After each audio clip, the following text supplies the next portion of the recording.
Hello everyone. In this video I'm going to go over one of the strongest Grandmaster Nightfall builds for Hunter that I personally use all the time. So let's get straight into it. This build revolves around the exotic Lucky Pants. This exotic provides a stacking damage buff to hand cannons when you hit targets. Each hit provides a 60% damage buff, capping out at 10 stacks with a 600% damage increase. This is an insane damage boost and can easily kill champions in one mag, as you can see in the background.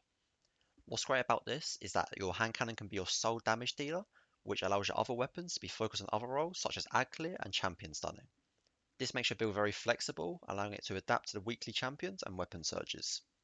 I also pair this with the Void subclass Night Stalker, as this provides invisibility on demand for your melee and dodge, giving the build great survivability as it can get you out of tough situations and revive teammates easily. The added survivability of Night Stalker plus the insane damage of Lucky Pants gives a good balance in the build, making it an all-rounder. So going back to the Lucky Pants exotic, it can be a bit hard to figure out at first, but basically whenever you pull out your hand cannon, you have 5 seconds to do as much damage as possible. So ideally, you want to start shooting immediately after pulling it out. Lucky Pants will not proc if your hand cannon is not reloaded, so make sure it is before you holster it. After firing a mag, you'll get a debuff Out of Luck, which prevents you from getting the damage boost again for 10 seconds. However, 10 seconds is a very small downtime for this exotic, and is perfectly adequate for Grandmasters. I like to pair the exotic Lucky Pants with a Nightfall weapon Warden's Law, as it has some insane perks that work great with this exotic.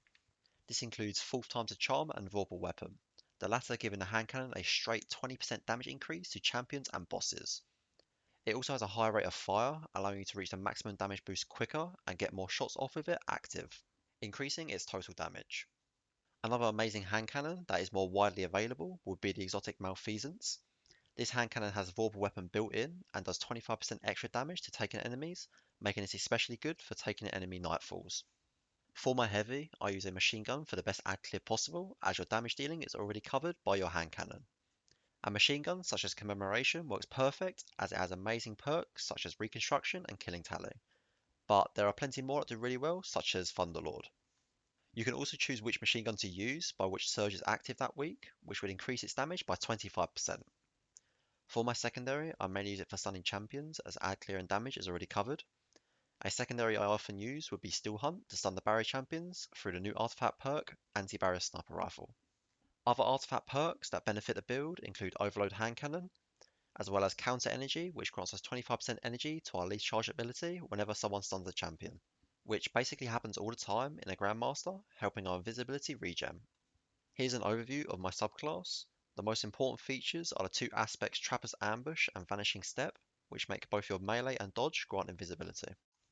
The most important fragments include Echo of Obscurity, which grants invisibility on finishers, and Echo of Persistence, which extends the invisibility timer from 5 seconds to 7 seconds.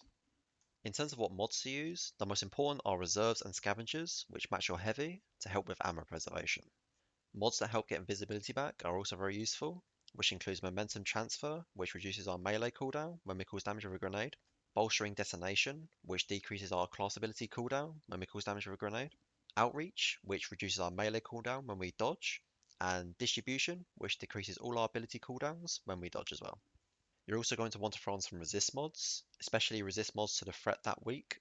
You might also want to consider using a loader mod for your hand cannon, as you'll be using it a lot. In terms of armor stats, the most important one to focus on would be resilience. Make sure this is at 100, as it will provide a 30% damage resistance from all combatants, which is crucial for a Grandmaster Nightfall. Then after that, having good mobility and strength to increase the regen of your dodge and melee for invis is also highly valued in this build. You can use the site D2 Armor Picker to help maximize your chosen stats from the armor you have to really optimize your build. This build is very fun to use because it deletes champions so quickly. If I'm farming Grandmasters, then this would definitely be my go-to build. Thanks everyone so much for watching. If this helped you, please leave a like and subscribe for more guides and other D2 content. See ya.